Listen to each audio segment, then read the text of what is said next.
Roadways की बसें, बड़ी बसें, स्कूल वैन और सबको खतरा बना हुआ रहता है कि एक पॉइंट के ऊपर जैसे ब्लाइंड हो जाता है यहाँ पे।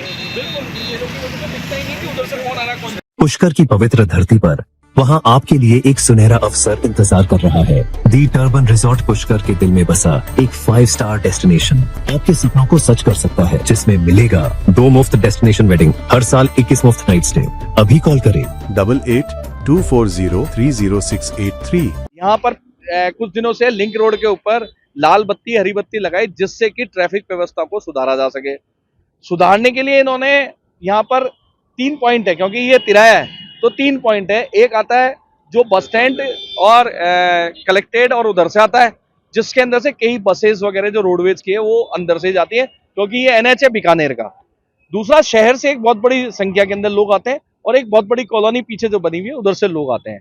जो तीसरा जो पॉइंट है, जो मैं आपको पीछे उंगली करके दिखा रहा हूं, यहाँ पर अभी गुमटी लगी है, वो लगी है ट्रैफिक की गुमटी।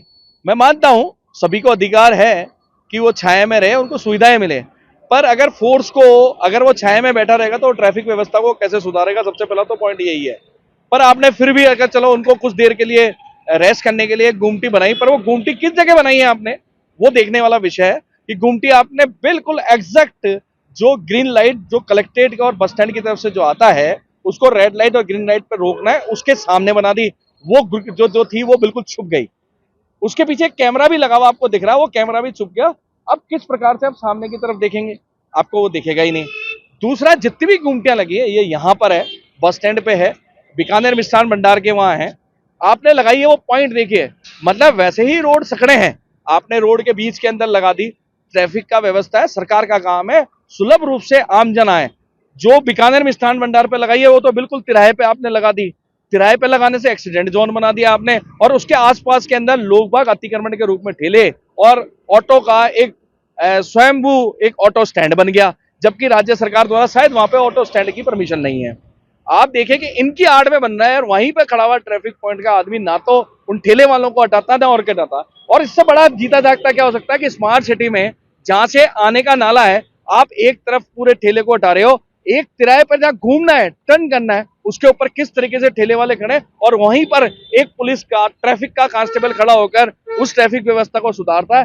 कहां से सुधरेंगी वो ट्रैफिक व्यवस्था है, जबकि पहला तो लाल लाइट ही नहीं दिख रही, दूसरा जो गुमटी है वो गलत बन गई, और जहां पर ट्रैफिक का पॉइंट के ऊपर लोग खड़े रहते हैं, हेलमेट के लिए रोक लिया जाता है, दूसरी चीजों के लिए रोक लिया जाता है, वहां पर किस तरीके से अवैध गतिविधि के रूप में ठेले खड़े हैं उनको नहीं रोका जाता है। एक्सीडेंट तो डेफिनेटली है, क्योंकि उसे रेड लाइट दिखेगी नहीं, रेड लाइट दिखे नहीं। ट्रैफिक वालों का काम सिर्फ और सिर्फ किसी भी गरीब व्यक्ति को ये देखना कि उसके हेलमेट लगा हुआ है या नहीं, ये देखना है। उसके अलावा उसका और कोई काम नहीं है। उसको यहाँ पर अवैध रूप से बसें जा रही है उसे भी रोकने का काम नहीं है। जो बाहर की जो बसें हैं जिनको नौसर घाटी पे रुकना है, वो शहर के अंदर आके हॉस्पिटल के सामने से, सावित्री कॉलेज के सामने से बसें लेके जाती है। आज स्मार्ट सिटी सिर्फ नाम का है, स्मार्ट सिटी है कहाँ? योगेंद्र ओझा।